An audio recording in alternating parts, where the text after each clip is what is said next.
Welcome everybody to the meeting of the Governance and Audit Committee on just after 10 o'clock on the 24th of September.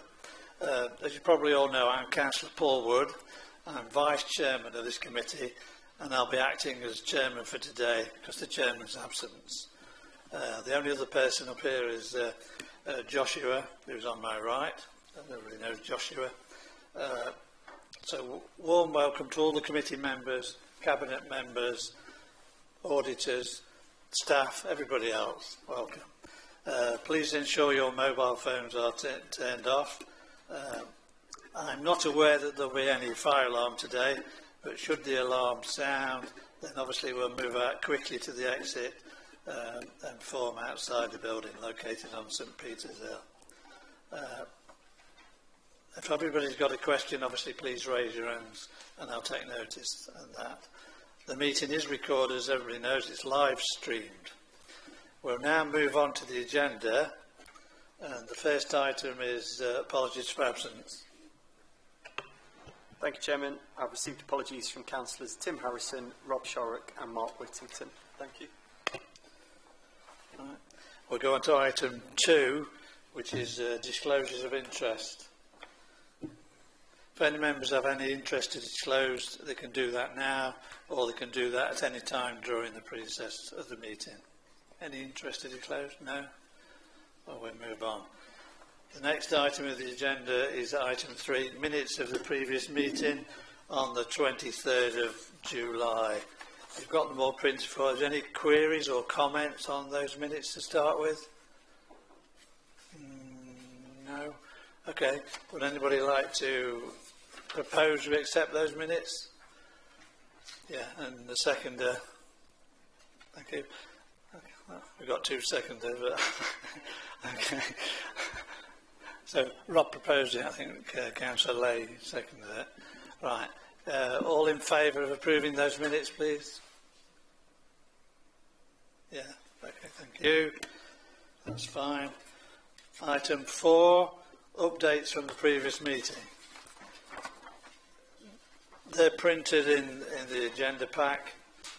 Is there any comments anybody'd like to make on those, or we just accept those? Anybody got any comments on those? No? Okay, we'll just accept those then and move on. Item 5 now is internal audit progress report. So I'll hand over to internal audit if you'd like to make comments on that, please. Thank you very much. So on the progress report, it's our standard paper which sets out where we are in progress with the 25-6 plan. I'm pleased to say, in line with the plan, we are issuing today the voids management report, which is summarised within the pack, but you'll see more widely within the paper where we are in terms of other reviews, and that's set out in the table towards the beginning of the progress report. So I'll go straight into the voids management report, which is the main item that we're presenting within this progress report. So this has been issued with a moderate opinion on the design of controls and a moderate opinion on the effectiveness, and there are 2 medium findings. So just to stand back and consider voids management, this is where the council owned housing. Sorry. Shall I carry on? Oh, sorry. There we go. I'll move my laptop. So council own housing units, and where they are unoccupied between one tenant and the next, that is what classifies it being a void, and obviously the local authority want to increase their income by reducing the void period that there is in place. There's legislation such as the Housing Act, which sets out what the local authority must do with this. I'm moving it further away, but I'm not sure if it is a laptop.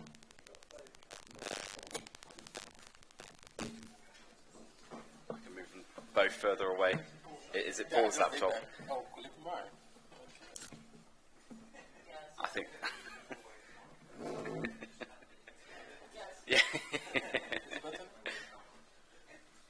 Carry on. Yeah.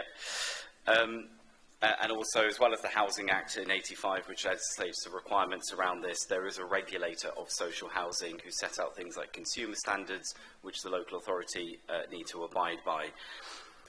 What this report has looked at is a number of different areas, such as your governance policy, your governance arrangements, your policies and procedures. There is a voids policy, and I'll come back to that in a moment, but also looking at particular cases to see how voids have been managed by the housing services team and also the technical services team.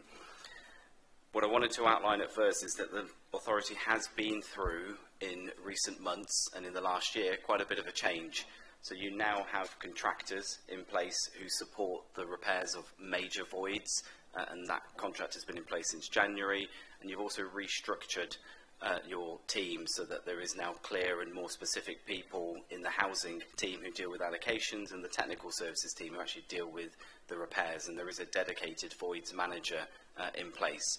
And so what we see in this review is a journey that the local authority have been on, where the straightforward piece is that your KPIs are higher than national averages, and that's outlined in our report, but they have improved, and you are now in line with the KPI, effectively in line with the KPI that you have set as a local authority.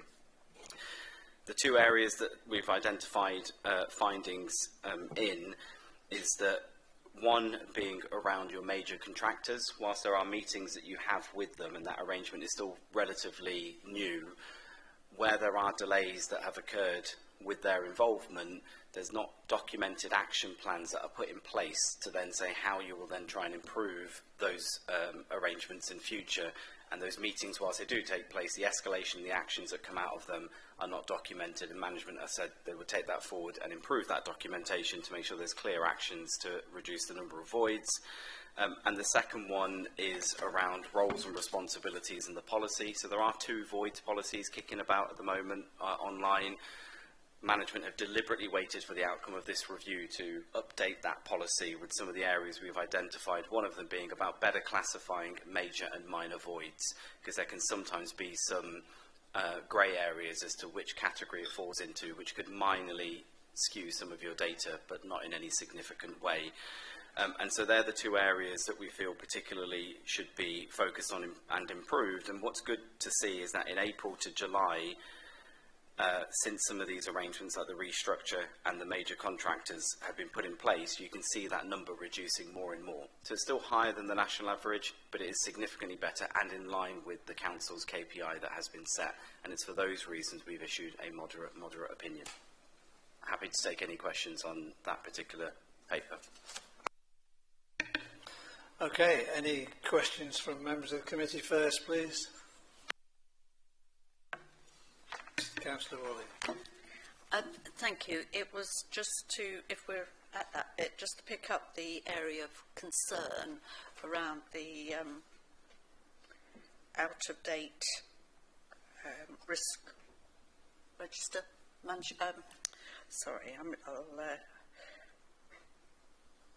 There was a phrase, the voids management risks. It appears to be out of date. I think you may be referring to the voids management policy, which is 2022 to 2025. Management have deliberately held, as I understand, updating that policy because they proactively asked us to do this review, and any outcome from this review they will then consider and then update it in one go. And so that was a deliberate step by management, which we welcome. And so some of the things around classification of voids, etc., will now feature part of that revised policy once it's issued, and we will follow that up. Thank you, Chairman. If I may just come back, timescales, when you're expecting it? I believe that was set as December this year, but I can double check on the report in terms of what management's response was, but I can just clarify that in a moment. Sorry, they have the report here. Yes, December 2025.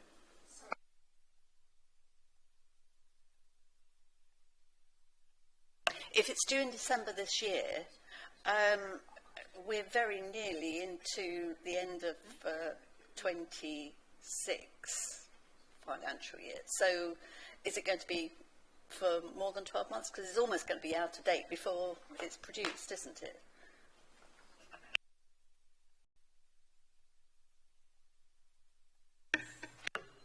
Thank you, Mr Chairman. To confirm, the policies don't run to financial years. The policy runs to 2025, so it will be updated. So it's still valid this year because we're still in 2025. So we're planning to have an updated policy by December 2025, which will also include the points highlighted through the internal audit.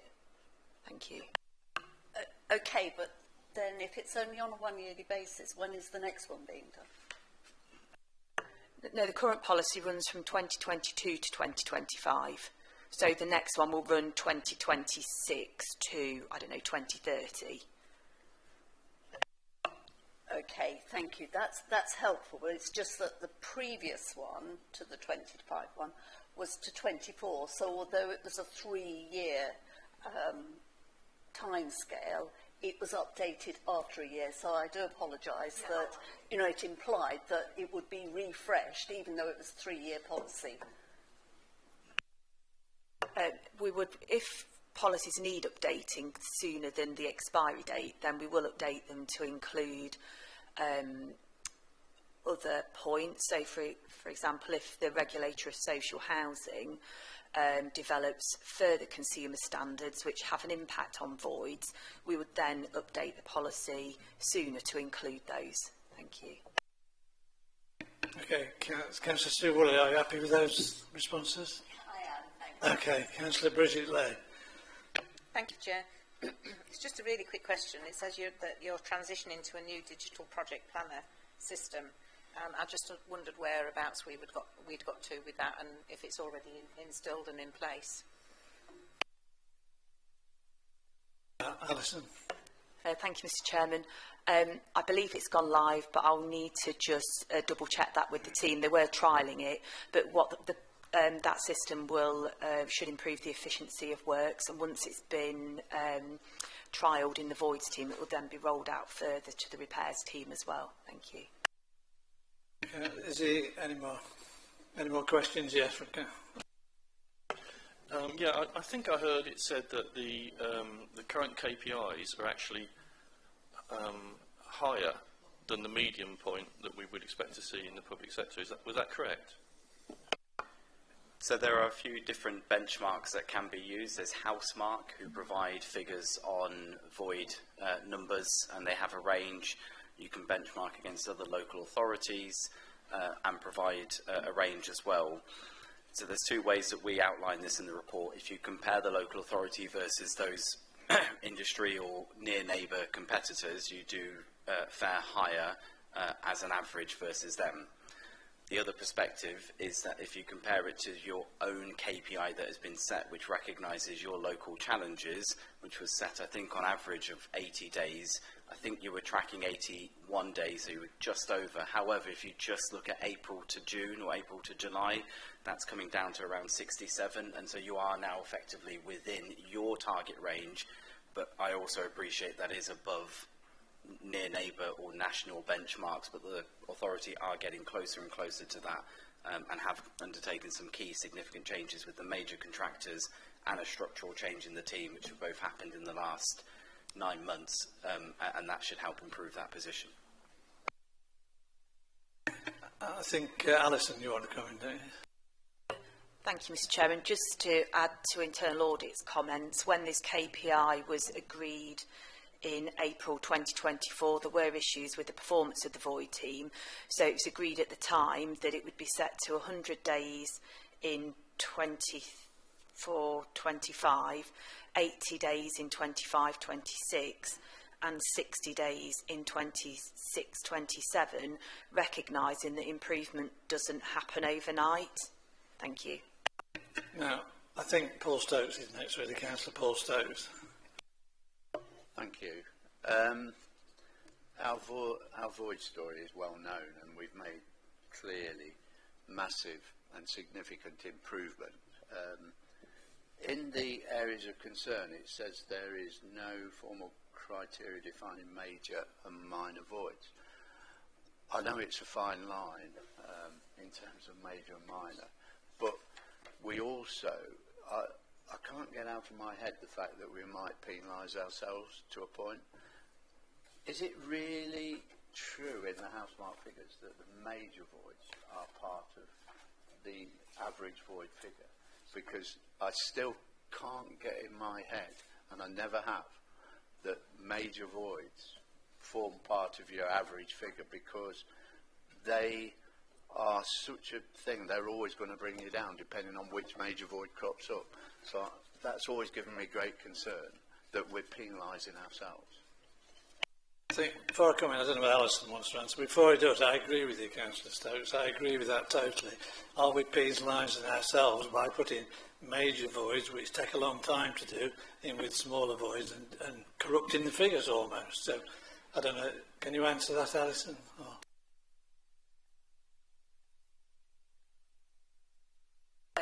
Thank you, Mr. Chairman. I can. I'm just looking for the performance data that I was sent through by Mark Rogers, because I do believe that Housemark, I believe, benchmark different criteria. So some benchmarking will just be minor voids, some might include majors as well, but I just want to just clarify that.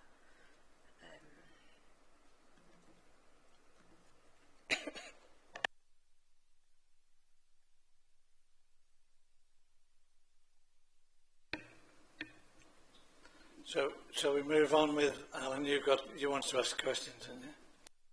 Not really a question, just to say, echo what Paul's saying, really, that it's a very credible performance at the moment in terms of where it's gone from to where it is now.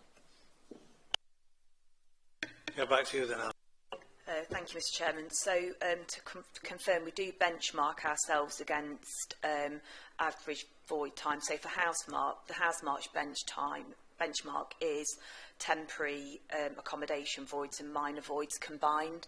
So whilst we as a council have a KPI of 100 days, 80 days, 60 days, that's the average void time for all voids. So that's from the property being handed back to the property being relet. Within the team themselves, they actually they undertake the KPI benchmarking, which they then present to the Housing Committee. So you are right, Councillor Stokes, when we're doing the internal departmental benchmarking, we do benchmark against Housemark, and I believe we were meeting more or less the mid-quartile by August of this year. Thank you. Stokes wants to come back. I just think we're a lot better than we're saying we are. I really do. And maybe it's worth we're just better than we're saying we are. And I just think we're probably undermining our own performance. It just seems that, yeah, we're better than we say we are. Could I ask you, Alison, then to have a look at that, really? Because I do agree with Councillor Stokes. I wonder if we're doing ourselves down by mixing them up, and we are actually better than we say. So, could I leave it with you to have a further look at? Yeah, I mean, as I've just confirmed, we are now starting to present performance data to the Housing Committee on at every meeting, and within that performance data, we do break it down by temporary accommodation voids, minor voids, a combination of the two. And then we do it for major voids and then a combination of all voids. But our KPI within the council is based on all voids. We could, when we come to reset the KPIs, we could introduce an additional one which also benchmarks us against Housemark. Thank you. Is there anybody else, members of the committee or other members, cabinet members, want to ask any questions or not? Okay, I've got one question. Obviously, voids is important. I am pleased with the report. What I would say, I know there's a couple of comments, things that we're not doing so well, but there's quite a lot of good evidence that we are improving, and I do recognise that improvement. I think it's clear direction. The direction of travel is clearly positive, and that's a good thing that we're doing on it. I've in the past have been critical of voids, but I think this report says we're on the right track. It's improving and we're doing well, so congratulations on that score. With regarding the progress on the internal audit report, I noticed we're going okay with the review, But I do notice in January we've got 4 reports coming up. I mean, is that okay? Are you on progress to do that? I know it's listed here as all those 4 reports. It's all 4 reports coming together at the same time. Will you be able to do that? Are you on step to actually deliver that? That's been said. Yeah, no, thank you. So yes, we're on track to deliver that. Obviously, in some audit plans, it's spread out a little bit more evenly. On others, you can sometimes have occasionally the one committee where it's slightly heavier, and that's the case this year. We obviously work with management and identify what works with them and their availability, and where we've been directed to, we're pretty comfortable to do the reviews in that sequencing. And in this occasion, it does mean that the January committee is heavier. So subject to the reviews going ahead as planned and on time, then yes, we are on track. And similar to last year, we expect to issue the opinion on time. Okay, that's good to hear. I've got another slight question. I think I know the answer to it. Obviously, the banding that you give substantial, moderate, limited, and nil. I think that's quite good. But you also say you've done that, so you don't want to just give a satisfactory banding. Isn't moderate effectively a satisfactory banding? I know it's not no assurance, not limited, and you got moderate, substantial. A lot of your reports are moderate, which is not bad. Obviously, it's quite good. It'd be better if it was substantial. Isn't that more of a satisfactory banding, or do you think is it classed as better than satisfactory? It's probably slightly difficult to answer that they are the bandings that we use. Other organisations use different words, like substantial would be full, and what's our moderate they'd call substantial, etc. We use moderate. We can sometimes be criticised to say that sounds a little bit underwhelming, but from how I see it, a moderate is thumbs up. We feel like this area is on track to meet its objectives and not identifying anything material that would put those objectives at risk. And so it's a thumbs up and we're happy, it's a positive outcome. Limited obviously then clearly falls into the more negative part of the category. So I would say it's more than satisfactory. We're happy that these arrangements are operating. If we weren't, it would have been a limited. Yeah, I wasn't being critical, I was just trying. I know you've listed what the details are and you give us a good description of what they are. I get the impression probably a moderate is a thumbs up, well done. Not quite perfect, but going in the right direction and good. That's all I've probably got to say, really. The report's for noting, so I suggest we note the report and now move on. You've got a second part to it, haven't you, really, the risks? Yeah, I'll be very brief on this one. It's for information. It's not entirely relevant to the local authority, but we thought we'd share it because it may be useful. BDO is a firm or a large firm. We do what is called a global risk landscape. We interview and survey 500 senior leaders, largely across the private sector, and they provide their feedback. This is our 10th annual report of this, and tell us what they see in terms of the shifts of risks that are happening globally and also in the UK. Unsurprisingly, key things come out of this, such as environment and environmental concerns are increasing. Senior leaders are more concerned around data protection, data privacy and cyber threats, and so this probably tells you a picture of risks and concerns that you may well be aware of. So I won't, it's quite a detailed report there. It's for your information, bit of bedtime reading. So yeah, that's everything on that one. Yeah. Councillor Sue Wally.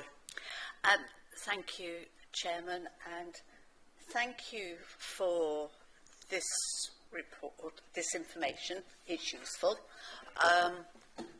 It's very red, and the point that I'm making is that it's an item that has come to the committee.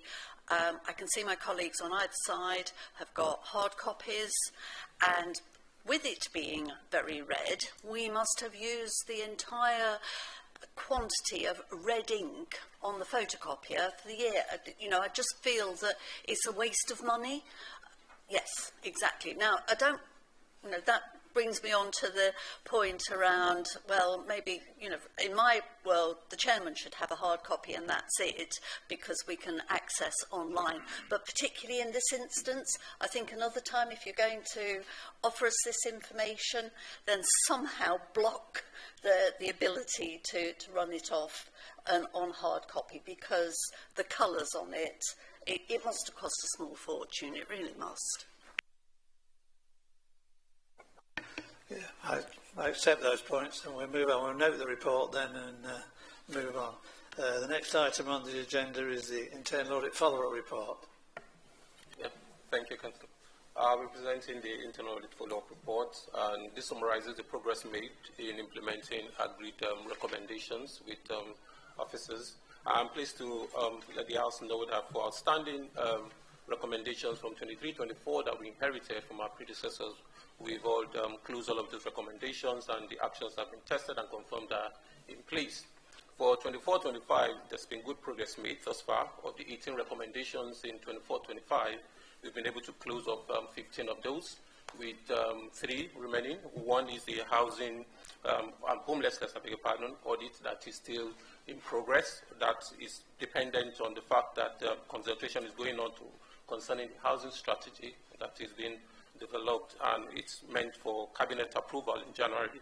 So we're monitoring that. It's a medium recommendation, and the other 2 are the income generation audit and the business continuity one. They are not due yet, but we will follow up on that as they fall due. While we have completed for the 2025-26 audit, we've completed 3 audits thus far, but none of our recommendations are due yet. We will be monitoring that as they fall due and reporting them to future committee meeting. Overall, for the 24-25, I would say we've done a good job, because we've had about 83% of our recommendations completed, and there's a clear culture here of improvement that we have evidence, and we've encourage officers to continue with this, and as we'll continue, we'll be monitoring the small number of outstanding recommendations that are still pending, and as they fall, you will be reporting that to the committee. Thank you. Happy to take questions. It's over to questions from members. Any questions from members or cabinet members? No? So, the only question I've got, probably I don't know, it's to you, Richard, or what. I noticed there's only one in progress. Only one. Is that, presumably we're on progress. I noticed on the table, 24-25, there's only one actually in progress. The others are presumably not due. So are we on schedule, really? That's what I'm asking. Yeah, so we are on progress. The one in progress is homelessness. There's a strategy being developed. The only reason we've left it in progress is because it doesn't go to Cabinet until January. So we want to make sure that's fully been approved before we then say it's complete, because there could be delays, etc. So we'll kind of keep management accountable for that to make sure that does go then. And when it is done, we will close it and say it's complete. Thank you for that. I think with that then we note the report and move on to agenda item 7, which is presumably Councillor Philip Knowles will introduce this. Presumably it is, yes. Thank you, Chair. This is the Risk Management Annual Report for 2024-25, and our thanks to Tracy Elliott for its production. The committee is required to monitor and review risk management arrangements, and this is the annual report for the last year. The Strategic Risk Register has been subject to regular review with corporate management teams, facilitated by Matt Humphrey, who's a partner with RSM UK Consulting, and we are very grateful for his assistance in this work. Also, during the 24-25, the committee has reviewed the Strategic Risk Register at its meetings on the 24th of September 24, the 19th of March 25. The meeting in March also included a report on emerging risks for the first time. So later on we'll be discussing looking as an item at the Strategic Risk Register as it now stands, and Mr Humphrey will be taking us through that at some stage. The exercise involves all the heads of departments and service managers, and it produced 7 core areas of assurance and 8 action plans. Any further detail, I'm sure Tracy is only eager to jump at your questions and to give you all the information you may require. Thank you, Chair. Thank you, Tim. Do you want to come in, Tracy, now, or do you want to wait to see if there's any questions? You'll wait. Okay. Any questions from the committee? No? Okay, then. Well, this we need a proposer and a seconder, because the committee is recommended to approve it. So do we have a proposer, please? Councillor Laderman and Councillor Ray Side is second it. All in favour, please vote. That's, thank you. So that's approved. We'll now move on to the item 8, strategic risk register, and again that's you, Councillor Philip Knowles, isn't it? Yes, thank you, Chair. This is the risk register to which I referred in the last item, and Mr Humphrey is going to assist us through the understanding of it. The register is presented to the committee 3 times a year to demonstrate its commitment to establish, register, monitor and respond to risks. Last review was in March 2025. The current register is shown on Appendix A, and the previous 3.4 of the report identifies previous identified risks and changes. 3.5 identified new risks, for instance, local government reorganisation, and the risk emerging register is now in its completed version in Appendix C. So thanks to Tracy and to Mr Humphrey, and I shall hand over to him. Thank you. Thank you. I suppose any questions on this risk register? Well, Alan, I think Richard. Well, let Richard come in first. Then Sorry, Alan, then I'll take to Councillor. refer to Mr Humphrey, who was the facilitator for this. I think it will be helpful to hear from him before questions are invited, because he may be able to answer them in advance almost. Thank you.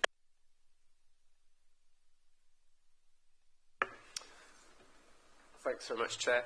Thanks so much, Councillor Knowles. Yeah, I'll welcome any questions, of course, but just very briefly. The strategic risk register, first of all, the strategic risks. What do we mean by strategic risk?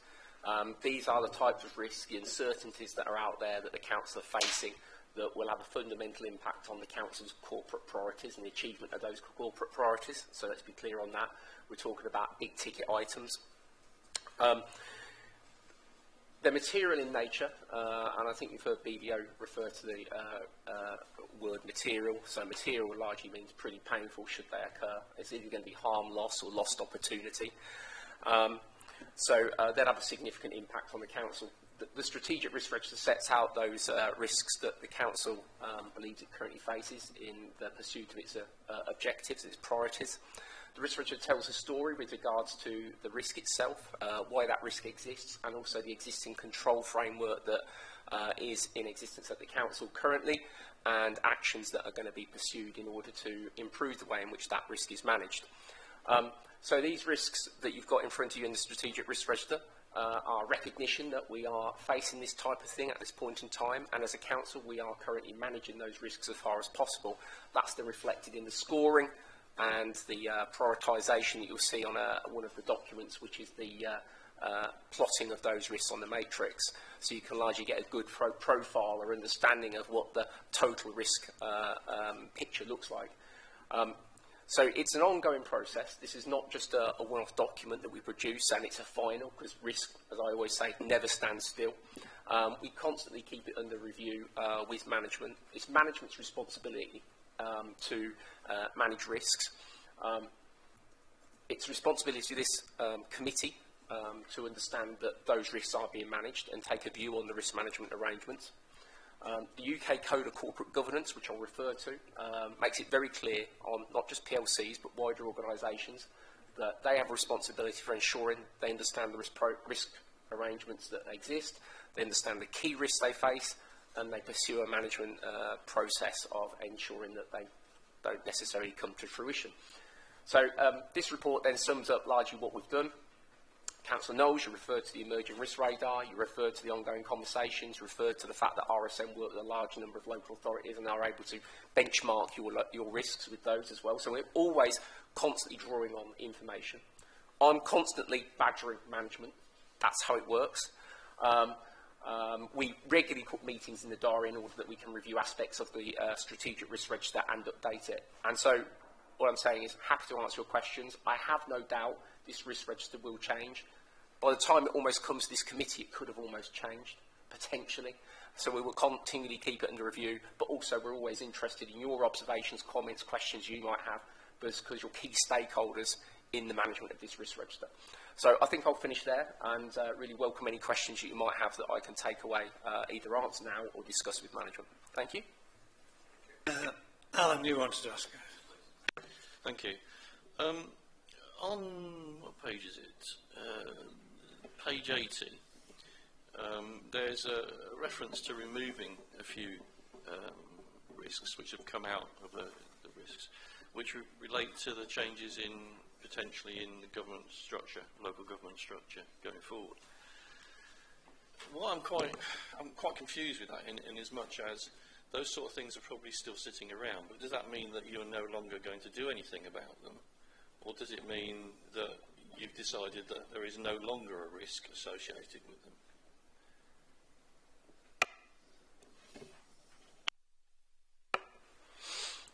So I think as in the comments that are provided on those risks where they're being removed, I don't think it's that we're going to ever forget about those, and it's potentially going to be one of those things that always comes up in the conversations that we have. So I've made a point of saying that the council remain cognizant of these and will continually keep them under review. Should they suddenly become worthy of a re-inclusion on the strategic risk register, then they would be included. Are the council forgetting about the opportunity for collaboration, etc., or some of those risks that have been remained? Definitely not. You know, digital transformation, etc., still remains in the plans of the council. I think what you've got now, though, is obviously, as identified in the wording there, is you've got this new dimension with being LGR and to some elements devolution, which are now bringing in some different conversations, and therefore the risk may change, the risk mitigation may equally change, but at the moment they've not been considered strategic risks. Yeah, do you want to come back? Yeah, I mean, I think that's good because that gives an assurance that things aren't going to be forgotten about. I just wonder how they keep at the top of the list in terms of things that are still important. That's the bit that I'm just a little bit nervous about. Because, for example, on digital, we all know AI is coming at a hell of a pace. It's moving through really rapidly. It's already starting to deliver around us all, and I'm wondering how those sort of things are being picked up. Yeah, sure. Just going back to the process that we go through when we're compiling the strategic risk register or keeping it under review, one of those elements we look at are emerging risks. Obviously, for reference purposes, you've got a similar document maybe that what BDO produced, but it's the RSM Emerging Risk Radar. That's produced by my team, where we work with organisations in all sectors, and we're constantly reviewing that and keeping that fresh. And as you will identify, under the technology category, there are a number of risks there that we will constantly then discuss with the management team of the council. So you mentioned about AI. We can see that's being an increasing element of potential risk and opportunity for businesses. We know cyber sits there of concern, I think, on the top table of every business I work with, and having worked with the British Library for a good period of time, I know the pain they went through. We use that as a mechanism for constantly having a conversation with management to ensure that they're not being forgotten, and equally my role is to ensure they're not forgotten, and we will always consider whether there's room for inclusion in the strategic risk register. Like I said earlier, you know, potentially next time we see this emerging new strategic risk register, they may well be on there because circumstances may be different. But at this point in time, there's always challenge, there's always check around that, but for the time being, they're not considered strategic risks. I believe Richard wanted to come in first, and I know, Councillor, you're waiting, aren't you? Richard. Yeah, just really to add context, particularly around the transformation, digital transformation of council services. So clearly, we can't ignore the fact that LGR is on the horizon. Digital transformation by its very nature requires a lot of upfront investment. The capital outlay is usually significant and the payback is usually quite prolonged. So it would be, in the view of management at this particular point, probably premature to start thinking about a transformation journey of some services where there's clearly a significant financial price tag attached to those, when LGR potentially is 2 or 3 years away. You would not see the financial benefit of the council to do so. That doesn't mean we won't grab digital transformation where it lies and it's available to us. But with those more significant ones, which could be millions of pounds investment, such as a CRM or some kind of investment around that, it would seem premature to suggest that we should be exploiting that opportunity, given that we've got LGR hanging over us. And interestingly, LGR is the only risk that's in the red on the new risk matrix, because clearly that hangs over a lot of the council decisions in the future. Thank you. Let me bring Councillor Bridget Lane, because you've been waiting a while. Haven't you? Thanks, Chair. I'm just looking on page 81. It says increasing levels of homelessness and meeting those challenges. Can we just confirm if that's for single people or if it's for families as well, please? And the second question is about elected member cyber security. Can we confirm that training has taken place, please? Thank you. Who wants to answer that? The homelessness one encapsulates all homeless that's presented to the authority, be it single individuals or families. So it's the pressure on the council, because remember this is a general fund statutory responsibility. It's the ability of this council and all councils up and down the country to meet that demand, which is demand-led, not financially led. So it's about our ability to respond to that and to have the accommodation that's available to meet these needs. In terms of training, I don't know if James can add to that one. Not sure about cybersecurity as a dedicated session, but we have had the data protection training this year. It wasn't a mandatory session, but it was well attended by members. I don't know whether that's what's been referred to, or are we talking about a separate session? Okay. Sorry, can I just come back? It does say cyber security training, so I don't think that is GDPR. I think that's something different, certainly in my mind. Yeah.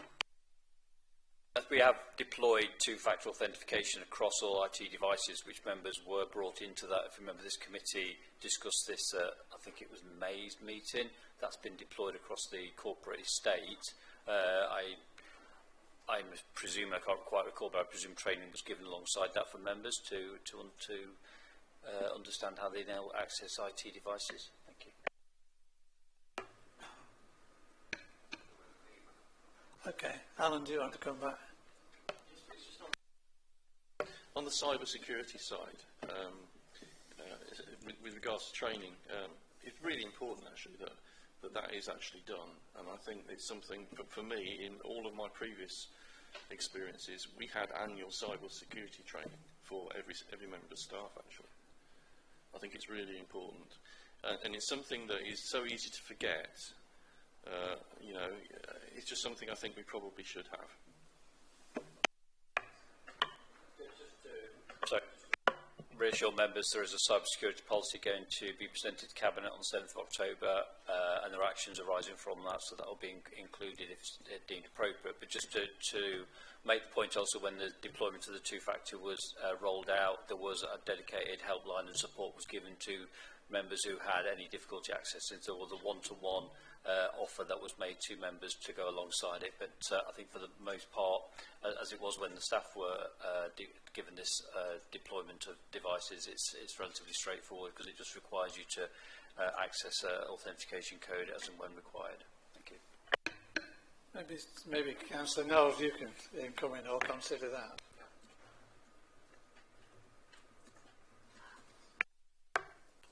Thank you, Chair.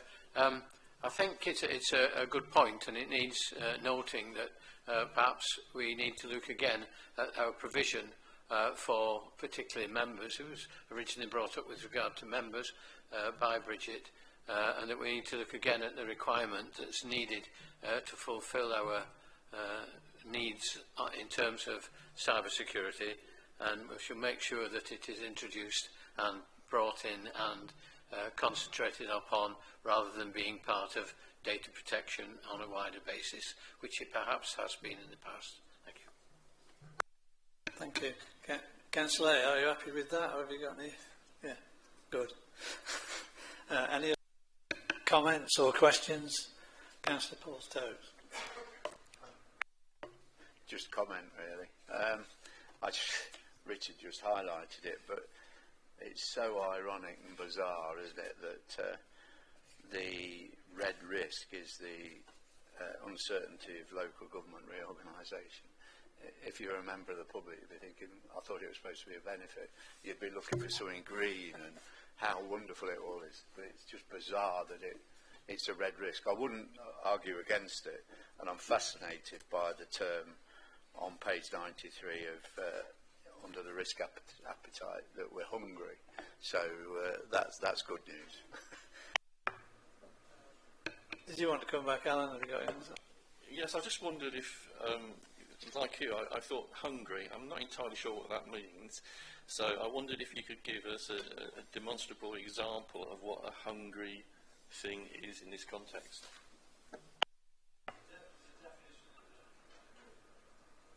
Anybody want to describe what? But there is a definition on page in the report, in the appendix B, risk appetite descriptions. But Richard wants to come in and explain it better. But the reason it's red is because it's likelihood and impact. So the impact is significant because the council no longer exists. So you can't get much bigger than that. And the likelihood at the moment is there's a timetable set by government. So the likelihood is it will occur. The reason we're saying it's hungry is because we've got to embrace the opportunity that exists. Because if you believe the narrative that's been put forward, is it will be of benefit to the residents of South Kesteven ultimately, because the economies of scale and the opportunities. I'm quite finished now. The opportunities it will give to the residents. So that's where the hungry bit. We can't. The council cannot turn its eye away from the LGR because it's an opportunity that exists. So that's why we're saying we're hungry for it. Thank you. Yeah, sorry, in this context, what I was looking for, to try and understand, is exactly what hungry means. Now, there is a definition there which says we're prepared to take a lot more risk. So this is the bit I wanted to try and get over an example of what that might actually mean. So this is a context I've not come across before, a hungry thing, in the context of we'll do stuff even if it has a big risk. So that's what I was trying to get at, an example of what that would be. I think Richard explained it very clearly, and the 5 dimensions of risk appetite that we use are commonly used across many businesses. And largely, without repeating what Richard has identified, it's largely the way in which the council might want to engage with a type of risk. The risk in some instances could be high or it could be low, but we might want to do more with it. So in this instance, we see potential opportunity for the district of South Kesteven to take advantage of what LGR might bring with it.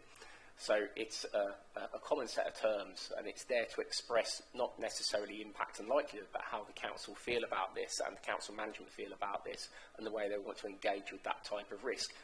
Conversely, if we look at averse, then we're largely saying in that instance, doesn't matter about the impact or the likelihood, but we're very nervous over this type of risk, and as far as possible we'd like to try and avoid it. So it provides a spectrum of the way in which the council might want to engage with that type of risk at this point in time. And again, like the risk register itself and the risk scores, the risk appetite is also kept under view because it can change due to circumstances and events that might occur and impact on the council's view.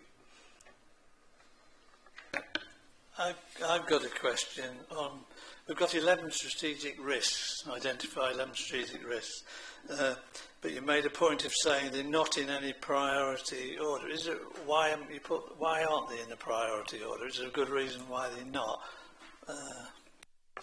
Because the Appendix 2 provides the risk matrix which plots those risks by impact and likelihood, so you get a better understanding there of how the risk profile sits. For presentation purposes next time, we could, of course, put the risks in priority order if the committee feel that would be advantageous. At the moment I'm right, aren't you? Number 1 is not the main priority, is it? There's no priority between the risks. What I would say about the strategic risks is that they're all a priority in some way because by their nature they are strategic and therefore, as I mentioned earlier, would be fundamentally impacting on corporate priorities.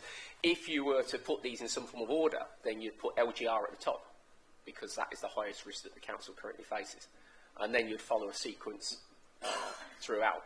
If you use the matrix, of course, that's on the Appendix 2, you can largely get a sense of the order that would exist because you can take the numbers that are in the matrix, which run from the bottom left through to the top right, being 1 to 16, and you can largely see where those risks are plotted, okay, because they correspond the number with the risk, and therefore you can take it from the top by saying, well, the risk in number cell 15, which is number 10, which is the LGR risk, is at the top, followed by then moving across to the left-hand side, number 13, which is number 1, which is cyber. So it works like that. So you can get a sense of the prioritisation by aligning the number on the table of the risks with the matrix. But for future purposes, we can produce the risk register by priority so that you see immediately what's the highest risk. I was just asking the questions because I wondered why they weren't in priority order. And I think you made the point of saying in the report they're not in priority order, but it's an open question for you, really. That's all. Okay, we move on. We have to want a proposer and a seconder for this report. Anybody want to propose it? Councillor Bridget Lay propose it, and Councillor Robert Laderman second it. So, all those in favour?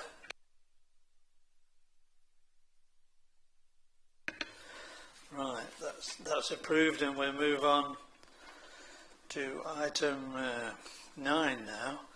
Health and safety. That's presumably is you again, Councillor.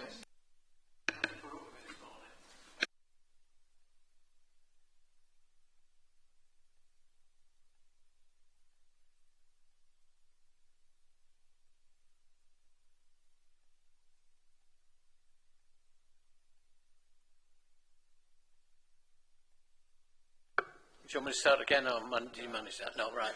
This is the health and safety report, the annual one, and it's the management of health and safety is a legal requirement for the council. We now look back on 2024-25 to provide information for members. As I say, SKDC is very fortunate to have the services of Phil Swinton as Head of Health, Safety, Compliance and Emergency Planning, and I stress the last one on this occasion. It summarises progress, it highlights areas of improvement, it identifies accident rates for the year, and it notes increase in accidents year on year that has taken place. There's an update on business continuity and emergency, and it notes and records record-breaking river and water levels at an extreme weather in 2025. Any further details, clearly, and analysis where necessary, will be provided by Phil, I hope. Yeah. Thank you, Chair. Phil, do you want to say anything now, or do you want to wait to see if there's any questions? Thank you, Chair. I think I'll wait to see what the questions are after that build-up. Well, any questions on these statistics? I noticed we got quite a few accidents, more than normal, haven't we, and things like that. So, questions from members? Oh, go on, ask him a question. Councillor Bridget Lay. Thank you. Yeah, the increase in the accidents, but then the highest one is the slips, trips and falls, which I think from a health and safety perspective is actually usual. That's one that often happens and is something that happens regularly in all walks of life. So it's not surprising really that we see that.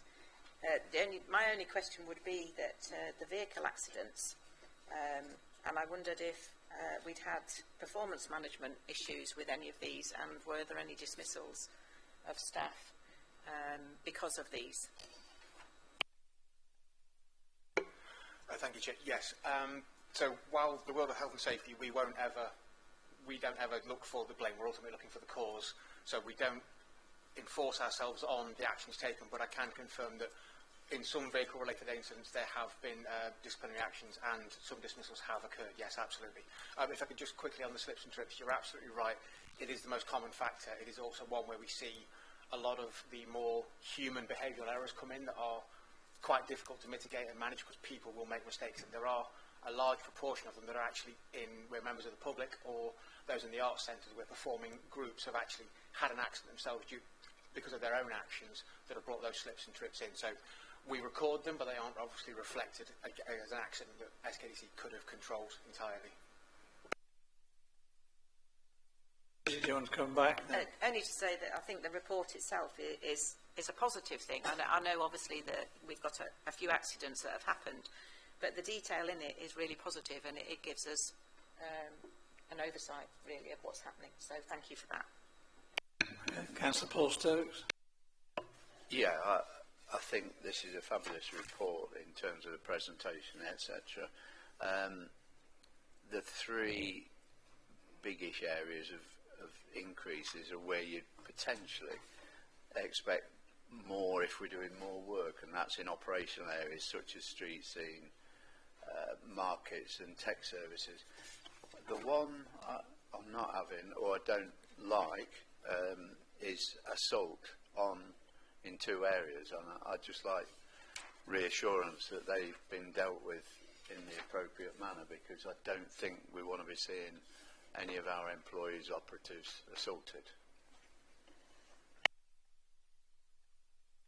Yeah, thank you, Chair. No, absolutely they are. So we operate what we call the exercise with caution list, which is a list where we can identify people where behaviours or actions are unacceptable, and we can then put in place a range of controls to mitigate or limit their interaction with us. From memory, I believe, I'd have to double check to confirm, they are down. I don't think any officer was actually injured. They were incidents in our customer services area where there were physical activities took place and equipment was damaged and could have been used as a weapon, but officers weren't injured at the time. I will double check that fact, because you can see there's 103, so remembering all of them is tricky, but I will confirm. But I don't think any officer was actually injured.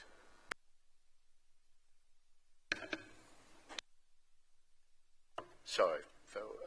Markets and waste can't have been in customer services, can it?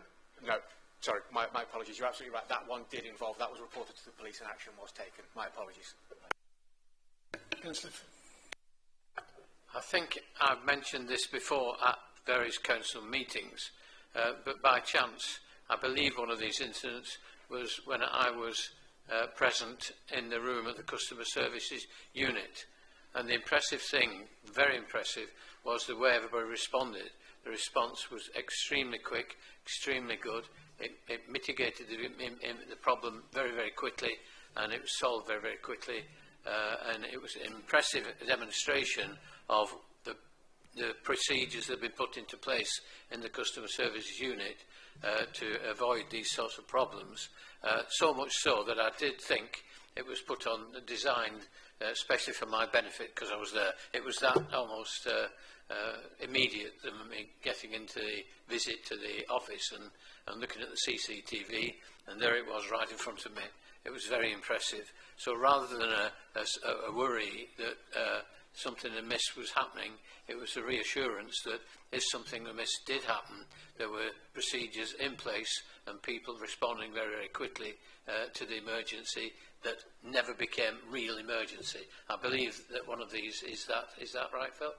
Yeah, thank you. Thank you for that, Councillor Knowles. Yeah, I remember you mentioning that before about the quick response and that, yeah. Anybody else, any questions? Yeah. Can we be reassured that in the contact with electricity that has been resolved and made sure that there's no other future circumstances where this happens, and the injured while handling a person?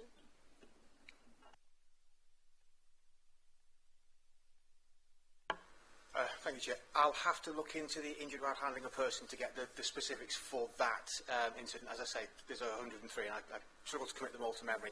The contact with electricity I can remember very well, though.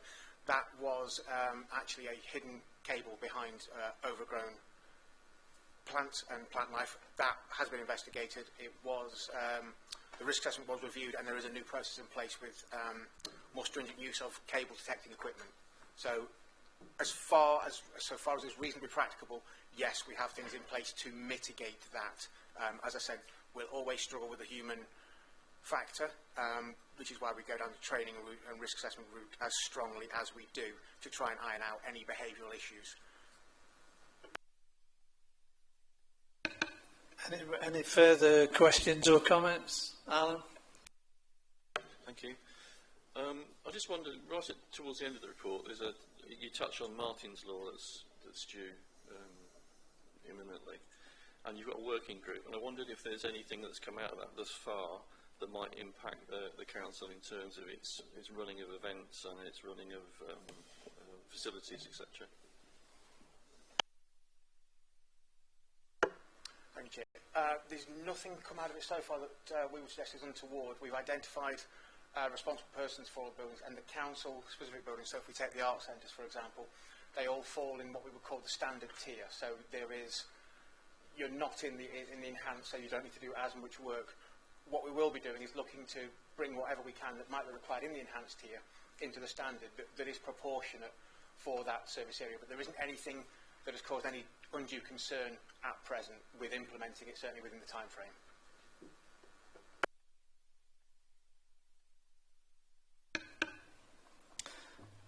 Okay, is that any better? Nothing else further? I've got no question. I was going to ask you about car accidents, Phil, but I noticed that's quite a common thing. Is there anything we can do about that? I mean, car accidents are a common thing, vehicle accidents, that's quite a common thing that happens. Is there anything that can be done that? Is there any training that people get on, how to drive better? Thank you, Chair. Yes, so obviously we make sure everyone has a driving licence. That's the starter for 10. There are, so certain service areas do have staff that can do driver assessments. We have also, it is noted in there, we started already, we're running some workshops, accident investigation workshops, and we are looking specifically at vehicle accidents to look at learnings and how we implement them and use real-life accident incidents to highlight to officers and the management teams of those service areas where improvements can be made. Some of them are very, very minor and simple, and I know we always look to reduce accidents. A number of them you will see are a small scratch on a bumper or a wing mirror that have been knocked, and that's not to make light of them. They're operational ones that you would expect when larger vehicles are operating in very confined areas, so the waste collections area. But yes, we are working with those, the higher risk service areas and those high users of vehicles to highlight accident mitigation and just those driver standards. Councillor Ashley Baxter. Thank you. Just to add to that, we talk often and at length at Employment Committee about what we're doing to reduce to improve the safety of our vehicles and our drivers, particularly regarding drug and alcohol use, but also speeding. We rigorously look at what do you call them? Tachographs, but they're probably more modern than that nowadays. But look at when people are speeding and how much, and obviously we go to those who are perpetrating, doing the speeding, and we try to inform, educate and enforce. Same with drugs and same with alcohol. It's good work, and it's also, it's not all stick, it's partly carrot as well. We've got spots at the team talks, the toolbox talks at the depot. We've got advice about kind of how to not preachy, but if you think you've got an alcohol or a drug problem, there's people to talk to. So we're encouraging people to live good lifestyles, and especially when it comes to driving our vehicles. Yeah, thank you, Councillor Baxter. I think, right, Councillor Woolley.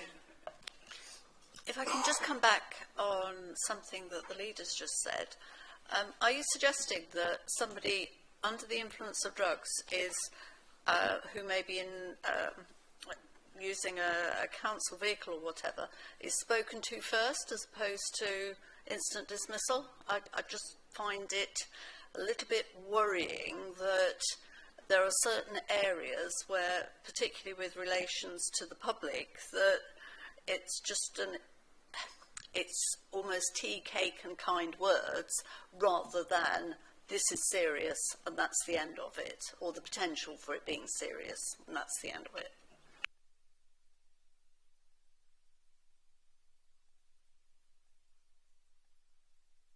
Yeah, as I say, we discuss it at employment. If somebody turns up for work and they are not fit to do their job, or they turn up for work and their job requires them to drive a vehicle or operate heavy machinery or do the job generally, and they are under the influence of drugs or alcohol, then they will not be at work that day, and they will be immediately suspended, and people have been fired.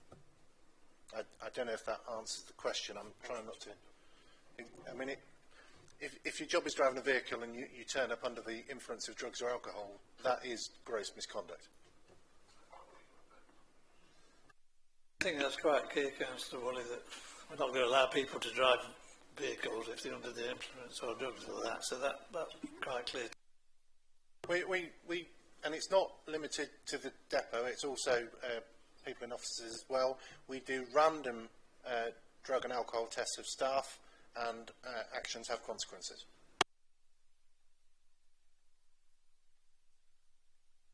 Rob Laderman. Yeah, it's just a question to Phil, really. I mean, I take it all the authority vehicles have got the tracking devices and like the GPS systems, so it records speeding and all the rest of it.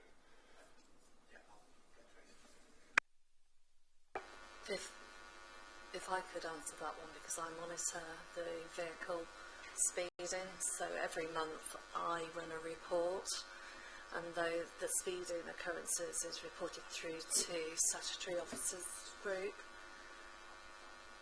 as a monthly report, and any occurrences of speeding go out to all the service managers for actioning, and HR are very much involved in that process. Yeah, so it's constantly monitored. The first of every month, give or take, I'm reviewing the speeding. Okay, I think we can move on. I noticed the committee is recommended to just note this report and provide any comments. Well, I think we've done that, comments and feedback.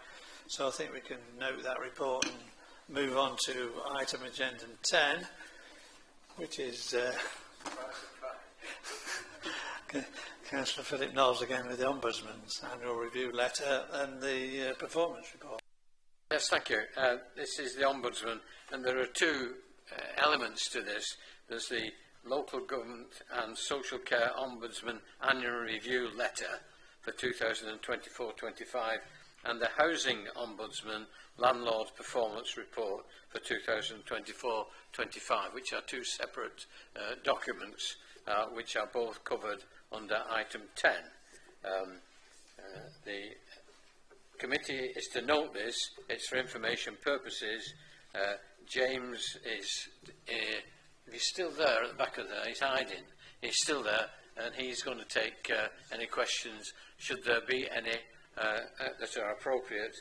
And I'll leave it at that. I can just read, during the period 1st of April to the 31st of March, a total of 19 cases were referred to the local government ombudsman.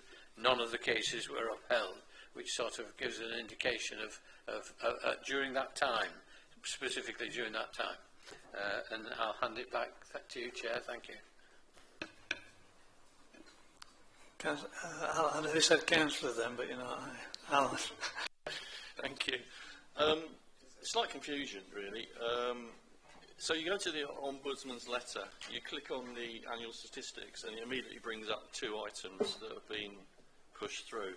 I think that is because this letter is dated 2025, and those two things came to light in the last couple of weeks, but it does make it a bit weird if you're a member of the public having a look at this, and we're saying nothing was upheld, and yet there's two that the Ombudsman then reports to us, just making that point. This report is specifically to March 24-25, which takes us up to the end of March 25, and so it doesn't include the two most recent cases that have come to light and are being dealt with, and they're not included at this stage because they've not been completed because we're challenging one of them, that is standing there. So it's not a completed case, so we couldn't give an outcome at this stage. I think that's the point I'm making, really, is that if you're a member of the public and you go and have a look at this and you click on the link, it brings you to things that we're not reporting on. Now, it's actually the Ombudsman that's at fault because they've sent out a letter to us dated the 21st of May, which then is reporting on things that follow after that. So I'm just making that point. But I'm right, aren't I, Councillor? This report relates to 24-25, which ended this year, doesn't it? And we talk. The report takes us up to the end of this financial year 25, so it doesn't include the most recent occasions that have been reported. And like I said, they're not complete yet because we're challenging the findings of one of those. I think James wants to come in. I can hardly see you, James, at the back there, but go on. So I'm probably reclining too much. I do agree with both the councillors. Councillor Knowles is right. The one that is mentioned on the link is in the current year.